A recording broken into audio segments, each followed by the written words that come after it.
Panas matahari siang menembus celah-celah dedaunan, menimpa jalanan kecil di depan sebuah SMP di pinggiran kota. Di sana, di bawah pohon rindang, sebuah gerobak bakso sederhana berdiri. Asap putih mengepul dari kuah kaldu yang mendidih, menyebarkan aroma yang menggelitik hidung siapa saja yang lewat.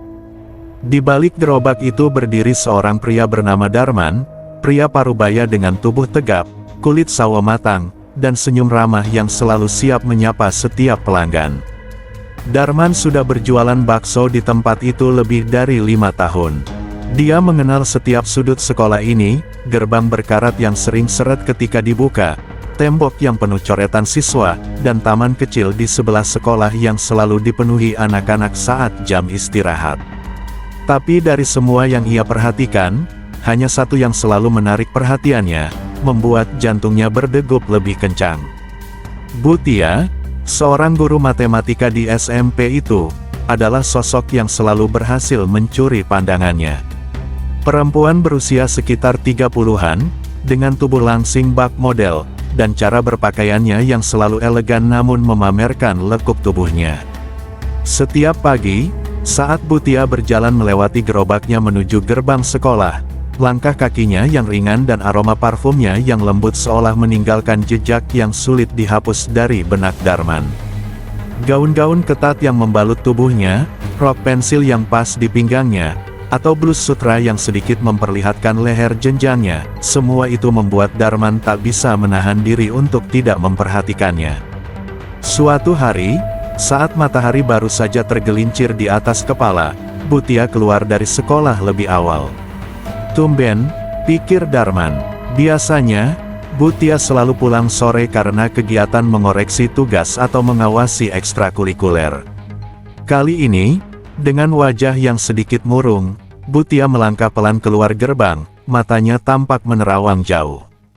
Siang, Butia, tumben keluar siang-siang, sapa Darman, mencoba terdengar biasa saja meski ada getar di suaranya. Oh, siang Pak Darman. Iya, ini ada sedikit urusan. Sekalian cari udara segar, jawab Butia dengan senyum tipis. Senyum itu, meski tipis, cukup untuk membuat Darman terdiam sejenak. Kalau begitu, mungkin bisa ditemani semangkuk bakso, Bu. Siapa tahu bisa bikin suasana hati lebih baik, tawar Darman sambil menunjuk gerobaknya. Butia tertawa kecil, tawa yang bagi Darman terdengar seperti denting lonceng kecil. Boleh deh, Pak, lama juga nggak makan bakso, katanya. Darman segera menyiapkan semangkuk bakso dengan hati-hati, memastikan setiap bagiannya sempurna. Ketika Butia duduk di bangku kecil di sebelah gerobaknya, Darman bisa mencium aroma parfum lembut yang semakin menggetarkan hatinya. Saat Butia menyeruput kuah bakso, mata Darman sesekali mencuri pandang, memperhatikan lekuk wajahnya, rambut panjangnya yang terkibas angin, dan bibir tipisnya yang sedikit terbuka saat menyeruput. Makasih, Pak Darman. Baksonya enak sekali, puji Butia setelah menghabiskan semangkuk bakso. Saya jadi merasa lebih baik. Sama-sama, Bu. Kalau butuh teman ngobrol, saya selalu di sini, jawab Darman dengan senyum tulus. Dari pertemuan kecil itu, sebuah hubungan tak terucap mulai terjalin di antara keduanya. Setiap kali Butia melewati gerobaknya, ada senyum dan sapaan hangat. Hingga suatu sore, saat hujan turun deras dan Butia terjebak di depan gerobak Darman, tanpa payung dan hanya berteduh di bawah pohon, Darman menawarkan diri mengantar Butia pulang dengan sepeda motornya. Di perjalanan, di bawah rintik hujan yang semakin deras, tubuh Butia sedikit bersandar pada Darman, membuat jantung Darman berdegup semakin kencang. Setelah sampai di depan rumah Butia, mereka berdiri di bawah teras kecil. Hujan masih turun, menciptakan alunan yang menenangkan. Saat itulah, entah bagaimana, mata mereka bertemu dalam pandangan yang panjang. Darman merasakan dorongan yang tak bisa ia tahan lagi. Perlahan ia mendekat. Butia pun tak menolak. Bibir mereka bertemu dalam ciuman lembut di bawah guyuran hujan, sebuah ciuman yang seolah menghapus segala batas di antara mereka. Hujan deras masih mengguyur deras di luar, menciptakan suara gemuruh yang menenggelamkan dunia di sekitar mereka. Darman bisa merasakan kelembaban udara menyatu dengan panas yang mulai menjalar di tubuhnya. Bibir Bhutia, yang baru saja menyentuhnya dalam ciuman singkat di teras rumah, masih menyisakan sensasi manis yang menggoda. Matanya menatap wanita itu, sosok guru yang selama ini hanya bisa ia kagumi dari jauh, kini berdiri begitu dekat, dalam balutan pakaian yang mulai basah dan menempel di tubuhnya. Bhutia tampak terkejut dengan apa yang baru saja terjadi. Napasnya sedikit memburu, seolah mencoba memahami situasi yang mendadak begitu intim. Namun, alih-alih menjauh, ia justru tetap berdiri di sana, menatap Darman dengan sorot mata yang sulit diartikan. Ada ketegangan di antara mereka, ketegangan yang tidak hanya berasal dari rasa bersalah, tetapi juga dari keinginan yang perlahan muncul ke permukaan. "Pak Darman," suara Bhutia terdengar lirih, hampir seperti bisikan. Darman menelan ludah, jantungnya masih berdetak cepat, dan ia tahu, jika ia tetap di sini lebih lama, sesuatu yang lebih besar bisa terjadi. Tapi ia juga tidak bisa membohongi dirinya sendiri. Ini adalah momen yang telah ia impikan sejak lama. Momen di mana perempuan yang selalu ia lihat dari balik gerobaknya, kini berdiri begitu dekat, dengan tubuh langsingnya yang tampak semakin menggoda dalam pakaian basahnya. "Apa, kita sebaiknya masuk dulu?" tanya Bhutia akhirnya, suaranya sedikit gemetar. Darman hanya bisa mengangguk, dan dengan langkah hati-hati, ia mengikuti Bhutia masuk ke dalam rumah. Suasana di dalam begitu hangat dibandingkan udara dingin di luar. Ruangan itu sederhana namun tertata rapi, dengan aroma khas lavender yang menyebar di udara. Bhutia berjalan menuju ruang tamu dan menyalakan lampu, lalu berbalik menghadap Darman. Ia menyilangkan kedua tangannya, mungkin karena gugup, atau mungkin untuk menutupi sesuatu yang tidak ingin terlalu terlihat. Pakaian yang ia kenakan, blus ketat warna pastel dan rok pensil yang membalut tubuhnya, masih basah di beberapa bagian, membuat siluet tubuhnya semakin terlihat jelas. Darman meneguk ludah sekali lagi. "Bhutia, maaf kalau tadi saya..." Bhutia tersenyum tipis, lalu menggeleng. "Bukan salah Pak Darman, saya juga." Ia menggigit bibirnya pelan, seolah mencoba menahan kata-kata yang ingin keluar. "Mungkin kita berdua memang sudah menyimpan sesuatu dalam hati selama ini." Hening sesaat, hanya suara hujan di luar yang terus mengguyur genting rumah. Lalu, dengan langkah pelan, Bhutia mendekat. Tangannya terangkat, menyentuh dada Darman yang masih basah oleh sisa hujan. Darman bisa merasakan kehangatan dari sentuhan itu, sesuatu yang begitu lembut, namun sekaligus membakar. "Kita tidak seharusnya, tapi aku tidak bisa berpura-pura tidak menginginkan ini," bisik Bhutia, suaranya lirih namun penuh keyakinan. Dan sebelum Darman bisa berpikir lebih jauh, Bhutia sudah mendekatkan wajahnya kembali. Kali ini, ciumannya lebih dalam, lebih berani. Bibir mereka bertemu dalam kehangatan yang seolah menyalakan api di seluruh tubuh. Tangan Darman secara refleks menyentuh pinggang ramping Bhutia, merasakan kelembutan di bawah jemarinya. Ciuman itu berlangsung lama, penuh dengan desakan hasrat yang selama ini mereka tahan. Darman bisa merasakan tubuh Bhutia yang melemas di pelukannya, seolah tenggelam dalam sensasi yang tidak bisa lagi mereka hindari. Hujan masih turun deras di luar, tapi di dalam rumah itu, badai yang lain sedang terjadi, badai yang lebih hangat, lebih membakar, dan jauh lebih berbahaya. Hujan di luar mulai mereda, hanya menyisakan rintik-rintik kecil di atas genting. Tapi di dalam rumah Bhutia, suasana masih hangat, penuh dengan sisa-sisa ketegangan yang baru saja terjadi. Napas mereka berdua masih belum sepenuhnya teratur, dan tatapan di antara mereka penuh arti, seolah masing-masing menyadari betapa besar kesalahan yang hampir mereka lakukan, tapi di sisi lain, juga enggan untuk benar-benar berhenti.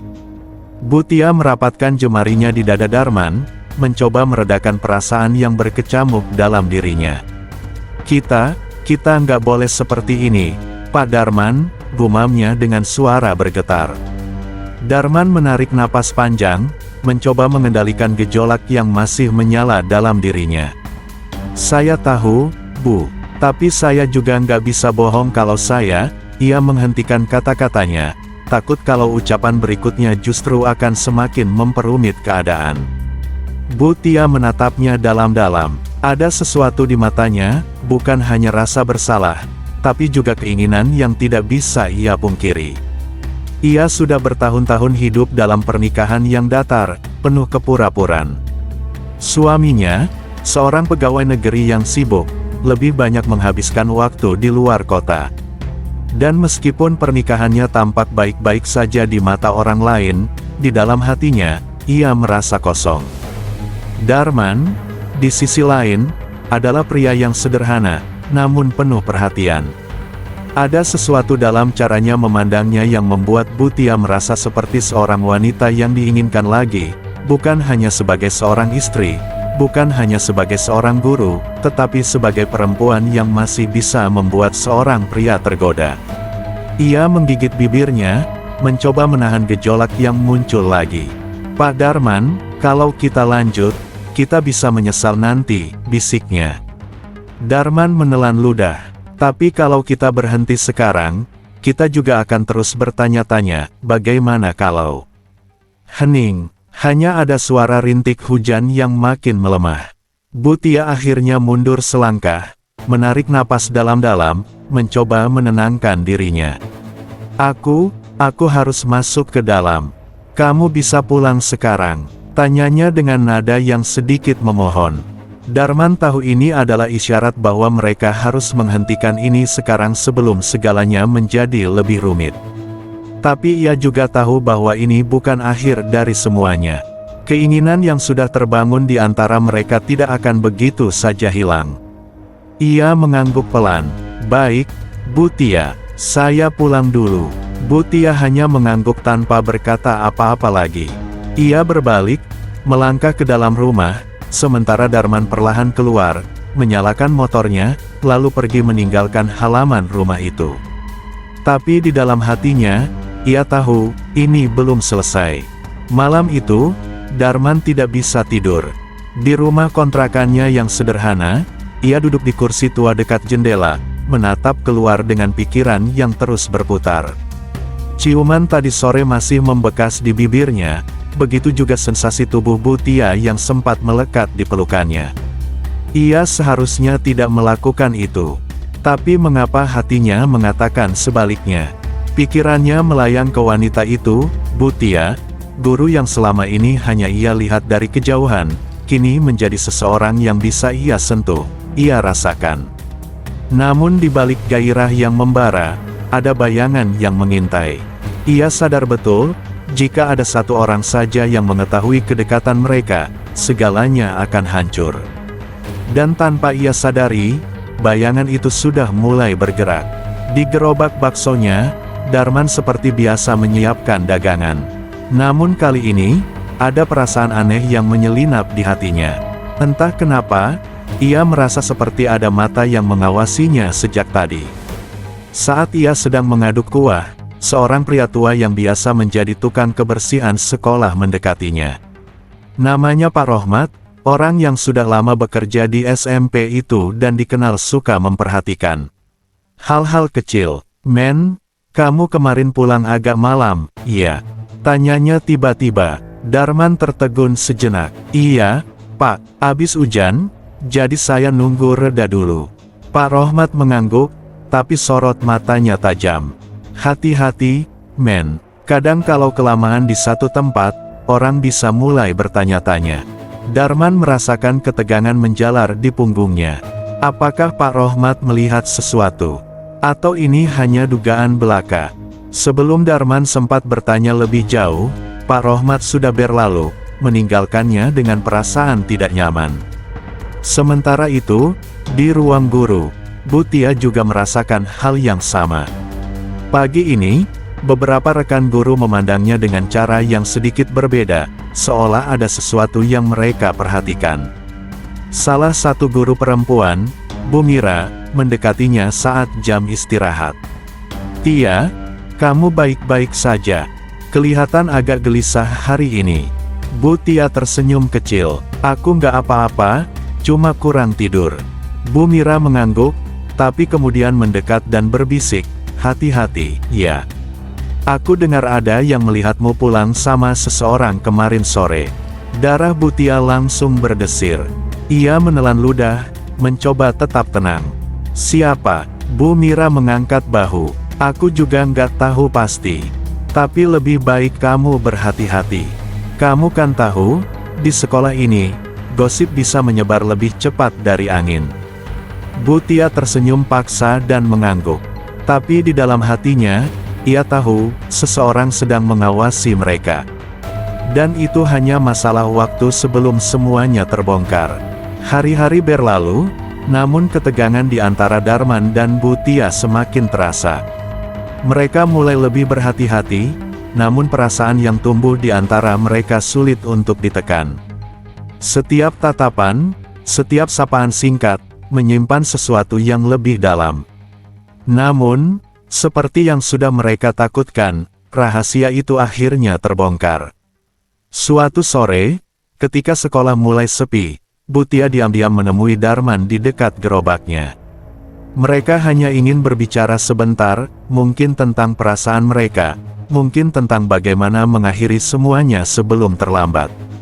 Tapi tanpa mereka sadari, seseorang sudah memperhatikan sejak lama.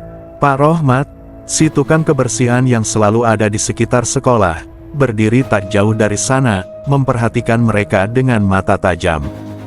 Dan ia bukan satu-satunya. Seorang guru lain, Bu Mira, yang memang sudah mencurigai Bu Tia sejak lama, juga berada di sana.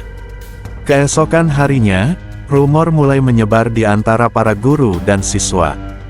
Bisik-bisik di ruang guru semakin nyaring, dan tak butuh waktu lama sebelum kabar itu sampai ke telinga kepala sekolah. Bu Tia dipanggil ke ruang kepala sekolah. Dengan wajah tegang, ia berusaha menyangkal, namun bukti sudah terlalu banyak. Beberapa siswa mengaku pernah melihatnya berbicara lama dengan tukang bakso di luar sekolah, dan seseorang bahkan mengaku melihat mereka berdua di bawah hujan beberapa hari lalu. "Bu Tia, ini bukan masalah kecil. Sebagai guru, Anda memiliki tanggung jawab menjaga citra baik sekolah," ujar kepala sekolah dengan nada tegas. Bu Tia hanya bisa diam. Matanya mulai berkaca-kaca. Sementara itu, Darman juga merasakan dampak dari semua ini. Para orang tua murid mulai memandangnya dengan tatapan aneh. Dagangannya masih laku, tapi suasana di sekitarnya tidak lagi sama. Bahkan beberapa guru yang biasa ramah padanya kini terlihat menjaga jarak. Tak lama kemudian, keputusan dibuat. Bu Tia mengundurkan diri dari pekerjaannya sebagai guru, dengan alasan pribadi. Tidak ada yang tahu pasti apakah ia dipecat atau memilih pergi sendiri, tapi semua orang tahu alasannya. Darman, di sisi lain, memilih untuk meninggalkan tempat jualannya. Ia tidak ingin tinggal lebih lama di tempat yang kini dipenuhi tatapan menghakimi. Ia pergi dari kota itu, mencari tempat baru untuk memulai hidup dari awal. Mereka tidak pernah bertemu lagi. Namun, setiap kali hujan turun, Darman selalu teringat pada hari itu, hari ketika ia merasakan sesuatu yang begitu indah, namun juga begitu salah. Dan ia bertanya-tanya, apakah Bu Tia juga masih mengingatnya? Ataukah semua itu hanya menjadi kenangan yang perlahan tenggelam dalam waktu?